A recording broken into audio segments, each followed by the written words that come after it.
Hello guys, today I will show you how to hide and unhide MX Player folder or MX Player file.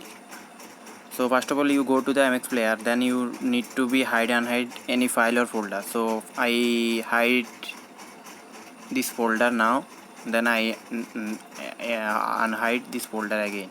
So first of all, you click this, then you click three dot option, then click, then hide, then press OK. See, my folder record master is now hide. So now how can you unhide this folder? So again, click on this three dot folder, then settings, list, then click folder, then this is my record master folder.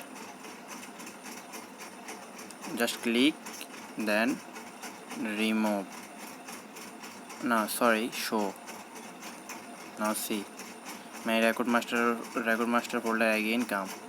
So it is very easy and simple. So if you like this video, please like, comment and share and subscribe my channel. Thank you so much.